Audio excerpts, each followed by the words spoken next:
Hey, welcome to my channel. The question comes down to this. What is Pete Alonso worth to the Mets? Yes, it's true. He's a homegrown Met. You don't want to see him leave. And he's only like, what, 29, 30 home runs away from being the all-time Mets home run leader? That'd be great, if possible. I'd be the last known homegrown Met that we truly loved was David Wright. And God, I miss him. I mean, I think a lot of us miss him. Granted, the fact that if he was healthy, 2013, 2014, 2016, I think, and 2015 for that matter, I think him in the lineup adds him and Cespedes, and especially in 2015, I think they would have, made a run with the Royals at that point. In 2016, I think we made a larger run at that point as well, too. But in any case, back to Alonso. The question comes down to this. Is he worth $200 million for 5 years? Because that's what he's pretty much going to be looking for. I mean, he's not worth anything more than that. Let's be honest, he's not worth more than that. 150 million, maybe for 5 years, maybe. Honestly, from my perspective, I mean, this was supposed to be a rebound year for him. 34 home runs, not bad at all, but compared to all the other seasons, I mean, let's be honest, that's a decline. Is he on the decline? I mean, okay, great. I understand. Yes, he did. When it comes to the playoffs and what he did for the playoffs, especially specifically in the playoffs, it was monumental. More so with the Brewers, but it's a question of this: if the Mets were to get Soto, and we're hoping they do, you would have Lindor, Soto. You have Vientos because shift him in the order. You probably have those 30 home runs right there with Vientos as well. Alvarez, he's due for a breakout season now, and I think this might be the season because not this season, prior season, of course, he was doing really decent. And then Nimmo's starting to hit for power. Rather have him hit for singles and doubles and getting on base, but okay.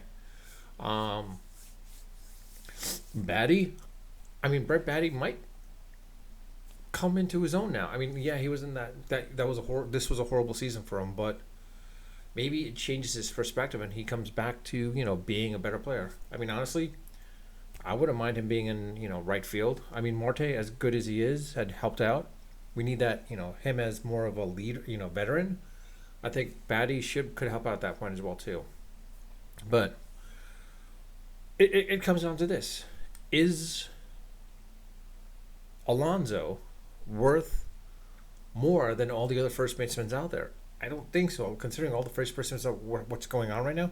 Freeman, I think, was a bargain, actually. It looks like Freddie Freeman was a bargain, but it's to a point right now. If the Mets were to lose Alonso, could they replace him? I think they could. Because you would have Vientos at this point. I think Vientos slides in and becomes that replacement. Until that kid comes up from Double A, it changes the little things at that point. But I think Alvarez will also come into his own at that point as well too. More so, I think the Mets need to focus on getting Soto. That's the first thing, and then some pitchers. If they can get some pitchers, like a true star pitcher, that'd be great. Um, I say the Mets, for the Mets, let him test out the market. Let Alonso test the market, see what his value is worth. We're not. I don't think we should outbid him. He has Scott Boras, so he's definitely going for the money.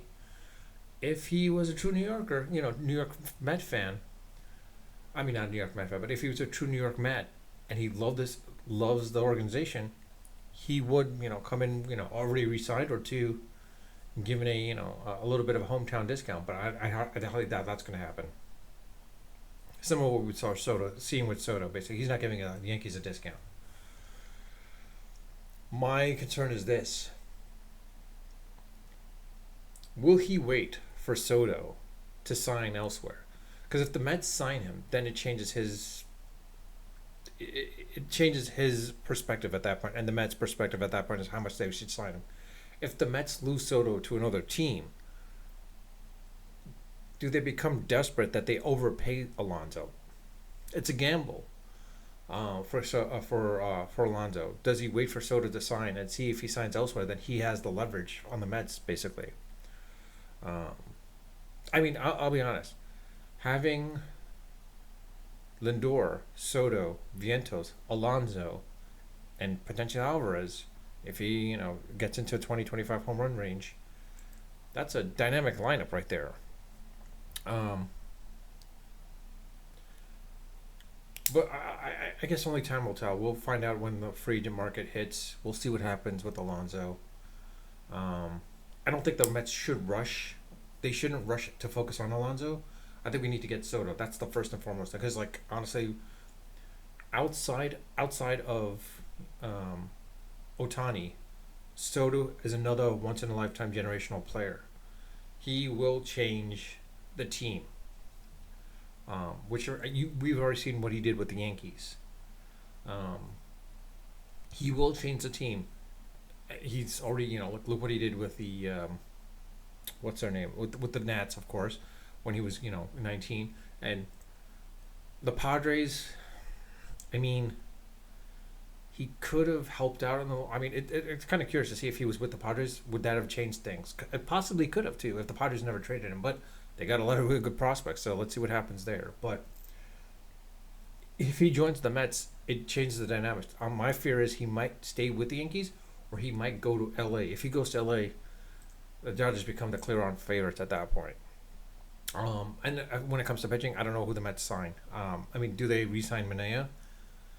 If they could get him on the cheap, yes. Do they sign Severino? If they could get him on the cheap, but he's gonna have that injury. He's been injury play. He has that history of being injured. So he's due for an injury season. So I think the Mets should let him go.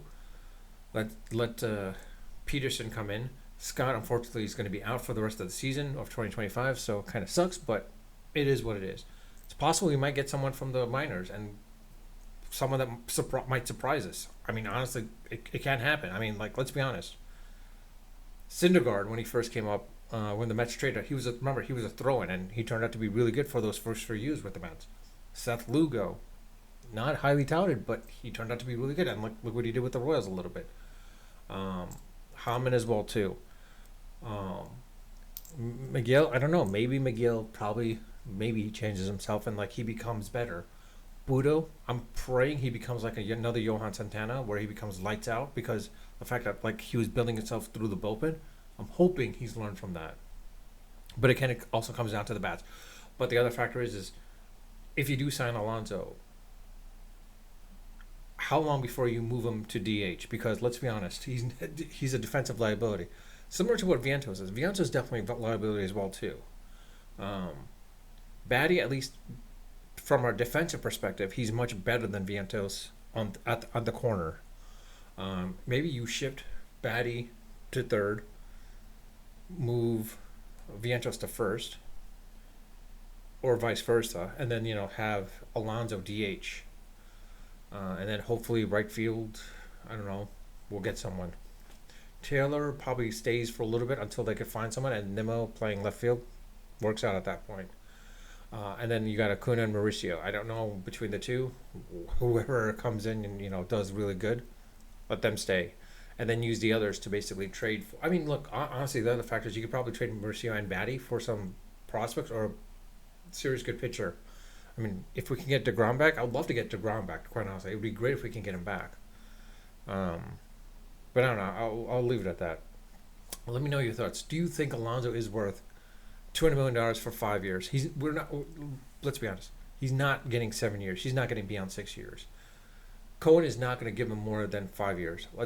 We know that for a fact. We're pretty sure of that, anyways. 6 years might be at the most he might be getting. He's not getting beyond that. I'll be honest, because I don't see Cohen going crazy for a long-term player deal.